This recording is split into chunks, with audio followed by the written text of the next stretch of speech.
Okay, finally, part 2 of the Hyoteki. I've shown the plug before. I'm a little bit further in progress. I'll show you guys. This is the net cutter at the front. It's finished, and those are the pieces which are placed on top of the tower. I'm working on the tower, so I can show that later on. And here we've got the rear piece. Let's see, with the protector.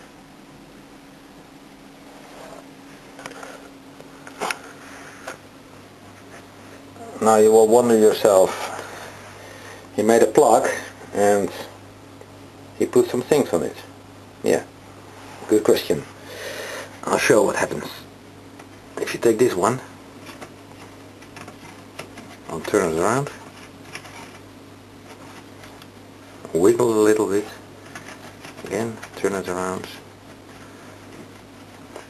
and there you see. You can take it off. This part will be placed on the final hull, of course. And now you have again your foam plug, which can be molded. The same is for this one at the back. Here you see the threaded bar, and if you twist it you can slide the whole rear assembly of the plug. And I've got me a naked plug which I can work on with the rivets and welding lines. Let's see if we can get it on with one hand. Press it on.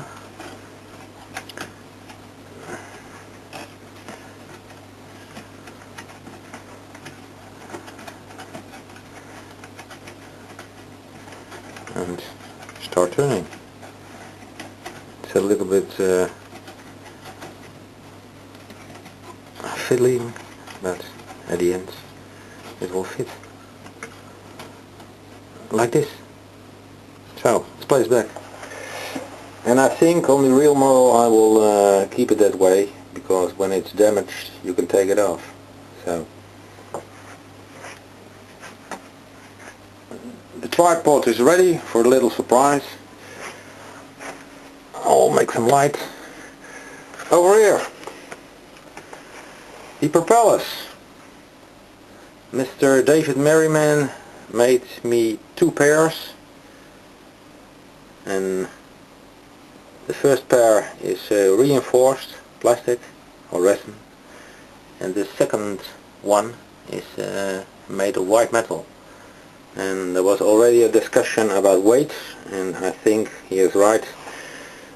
We're going to use those ones. Compared to the other ones, those are dead heavy. So I will set up the tripods, and we're going to play with building the drivetrain.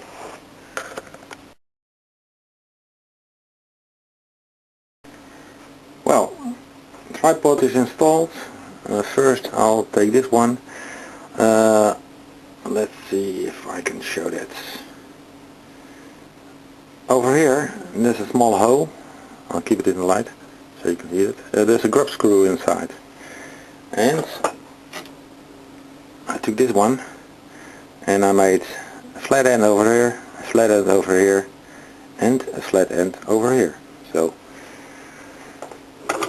oh, sorry, we will install the props. First, you take the biggest one and slide it on. I must say those were delivered in imperial measurements, so I had to rework them to make them metric, but that's all in the game. Take an Allen wrench and lock it in place. This is the first step. Now I have to place the counterpart. Again, watch for the flat spot over here. Slide it over. You just have to take in account a little gap between the props, because has to spin without friction. We'll lock them also. And now you can see it's got two spinning blades. Last part, the end cap. Again, search for the flat spot over here. There's a little tiny grub screw inside. It's M2. Put this one on and lock it. So here you have your set of counter rotating screws. And the big question is, how much thrust? Well, I think it's time to go to the test facility.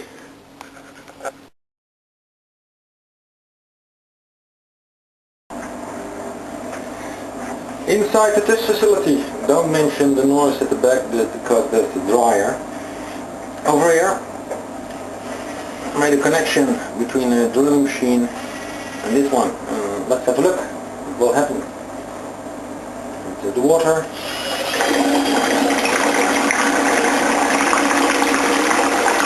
This is massive. Let's reverse it. It works. Let's do another test. See how much thrust there's getting up.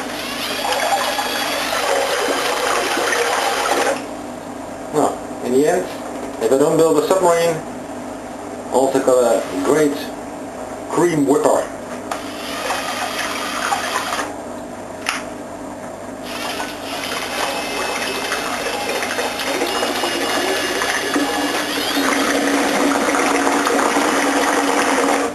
Normally I won't turn out that kind of brass, but it's a proof that the thrust is present over there. So that will be it. Until next time.